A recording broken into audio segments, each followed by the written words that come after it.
Hello, I am Surajit. তো আজকে তোমাদের যেটি আলোচ্য বিষয় সেটি হলো তোমরা যে সমস্ত শিক্ষার্থী বন্ধুরা ক্যালকাটা পুলিশের জন্য ফর্ম ফিল আপ করেছো, তো তোমাদের যে প্রথম ধাপের পরীক্ষাটি অর্থাৎ যে প্রিলিমিনারি এক্সাম হয়, সেই প্রিলিমিনারি এক্সামে তোমাদের যে 3টে সাবজেক্ট থাকে, প্রথমত ম্যাথ, জিকে আর জিআই। তো জিআইয়ের আজকে কোন অধ্যায়গুলি তোমাদের এই যে পরীক্ষা নভেম্বরের ফার্স্ট উইকে প্রিলিমিনারি পরীক্ষা, তো সেই প্রিলিমিনারি পরীক্ষাতে জিআইয়ের কোন অধ্যায়গুলি তোমাদের কাছে সবথেকে গুরুত্বপূর্ণ সেই অধ্যায়গুলি তোমাদের সামনে তুলে ধরবো। আর তোমরা প্রত্যেকে দেখো মনোযোগ সহকারে। আশা করছি এটা যদি তোমরা দেখো খুব সহজেই বুঝতে পেরে যাবে যে কোন অধ্যায়গুলি এবছরের জন্য তোমাদের কাছে গুরুত্বপূর্ণ। দেখো, টপিক নেম প্রথমত দেখো, এটা দেখতে পেয়ে যাবে টপিক নেম, মানে এখানে অধ্যায়গুলি আলোচনা করা হয়েছে। এই যে ইয়ার 2018 লেখা আছে, 2018 সালে যে ডাব্লিউবিপির প্রিলিমিনারি এক্সাম হয়েছিল, সেই প্রিলিমিনারি এক্সামের কোশ্চেন ঘেঁটে দেখা হয়েছে যে এই যে 1 নাম্বার আছে নাম্বার সিরিজ, এই নাম্বার সিরিজ থেকে 2018 সালে 3টি প্রশ্ন এসেছিল, 2019 সালে এসেছিল 2টি, আর 2020 সালে এসেছিল 2টি। সেই জন্য তোমরা বুঝতেই পারছো যে এই নাম্বার সিরিজটা তোমাদের কাছে কতটা গুরুত্বপূর্ণ। এরপরে 2 নম্বর অধ্যায়টি যেটা আছে সেটি হলো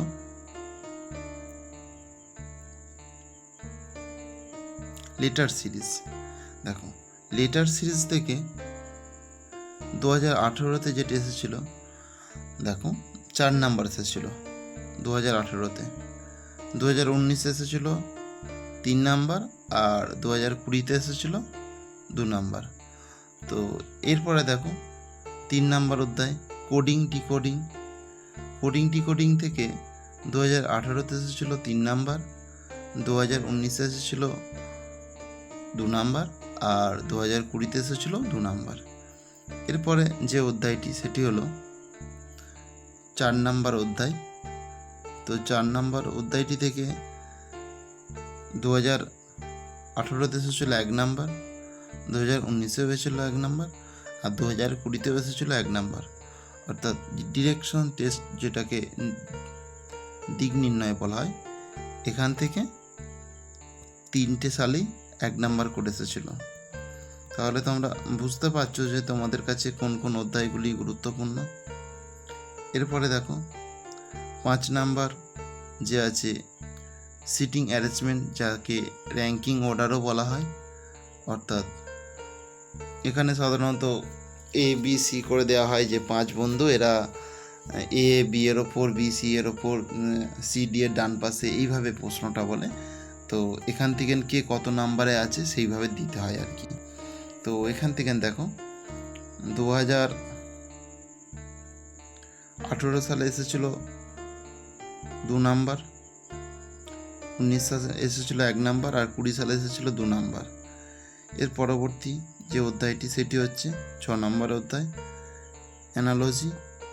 অ্যানালজি থেকে 2020 সালে এসেছিল 2 নাম্বার, 2019 সালে এসেছিল 3 নাম্বার, আর 2020 সালে এসেছিল 2 নাম্বার। এরপরে দেখো 7 নম্বর অধ্যায় ক্যালেন্ডার, যাকে দিন পঞ্জিকাও বলা হয়। 2018 সালে কোনো প্রশ্ন আসেনি, 2020 সালে এসেছিল 2019 সালে এসেছিল 1, আর 20তেও এসেছিল 1। তার মানে এবারে তো 1 আসবে আর কি, কারণটা পরপর এসে যাচ্ছে। এরপরে দেখো 8 নম্বর অধ্যায়। 8 নম্বর অধ্যায় হচ্ছে ক্লক, অর্থাৎ ঘড়ির অঙ্ক দেয় প্রত্যেক বছর। দেয়নি, এখানে একমাত্র দিয়েছে 2019 সালে, এখানে 18তেও দেয় না আর 20তেও দেয়নি, তো করে যাও। এরপরে 9 নম্বর অধ্যায়টি নাম হলো ভেন ডায়াগ্রাম। দেখো এখান থেকে 3টে সালেই এসেছে, 2018তে এসেছে 1, 2019-এ এসেছে 2, আর 2020-তে এসেছে 1। এর পরবর্তী অধ্যায় অর্থাৎ 10 নম্বর অধ্যায়টি হলো নর্মাল ফিঙ্গার। তো এখানে দেখো 2018-তে এসেছিল 1, 19-এ কোনো কিছু আসেনি, আর 20-তে এসেছিল 1। এরপর 11 নম্বর অধ্যায়টির নাম হলো কাউন্টিং, অর্থাৎ ত্রিভুজ বর্গক্ষেত্র দিয়ে দেয়, যে একটা ছবি এঁকে দিয়ে দিল হয়তো এরকম, তো এর মধ্যে কটি ত্রিভুজ আছে, আবার হয়তো এটা এরকম ভাগ করে দিল, এর মধ্যে কটি ত্রিভুজ আছে। সাধারণত ত্রিভুজটাই বেশি গুরুত্বপূর্ণ, বর্গক্ষেত্র থেকে সেভাবে দেখা যায়নি দিয়েছে বলে ত্রিভুজটাই বারবার দিয়েছে। তো প্রত্যেক বছর কিন্তু একটা করে এখান থেকে প্রশ্ন আসে, সেই জন্য তোমাদেরকে বলা এই অধ্যায়টি একটু ভালো করে শিখতে হয় আর কি। এরপর অধ্যায়টি সেটা হচ্ছে ব্লাড রিলেশন। ব্লাড রিলেশন থেকে প্রত্যেক বছরই এসেছে কিছু না কিছু প্রশ্ন। 18-তে 1, 19-এ 1, 20-তে 2। তো আরেকটা যেটা গুরুত্বপূর্ণ বিষয়, এই যে টপিকগুলো তোমাদের সামনে আলোচনা করছি, প্রত্যেকটা টপিক ধরে ধরে তোমাদের প্রিলিমিনারি এক্সামের আগেই আমি প্রত্যেকটা টপিক ধরে ধরে শিখিয়ে দেবো।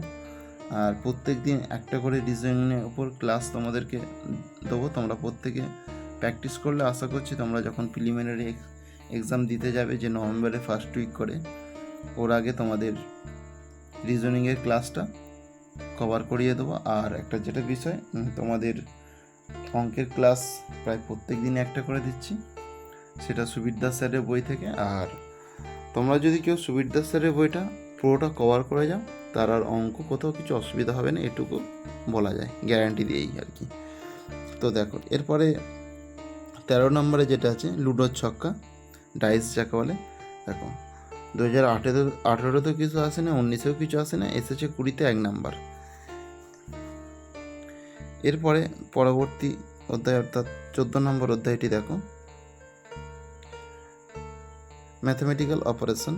অর্থাৎ এটা কেমন থাকে না, যদি ভাগ্যে যোগ বলা হয়, এইভাবে অঙ্কগুলো দেয়। দেখো আমি ভালো করে বলছি, তোমরা দেখো বুঝতে পারবে। দেখো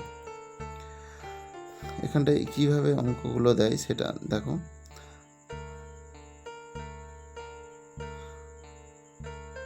এখানে যেটি দেয় হয়তো এরকম বলে, যদি ভাগ, এটা তো ভাগ দিয়েছি, ভাগ্যে যোগ বলা হয়, যোগকে সমান গুণ বলা হয়, হয়তো কিছু একটা সংখ্যা দিয়ে দিল, এটাকেই ম্যাথমেটিক্যাল অপারেশন বলে। তো এটি প্রত্যেকটা সালেই এসেছে।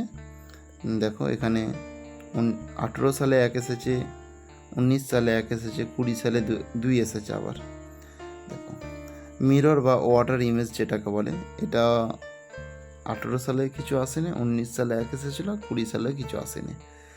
তো এই হচ্ছে তোমাদের অধ্যায়। এই 15টি অধ্যায় তোমরা যদি মনোযোগ সহকারে প্র্যাকটিস করো, এর মধ্যেই আসবে। আর আমি এভরিডে তোমাদের একটা করে রিজনিংয়ের ওপর ক্লাস দেবো।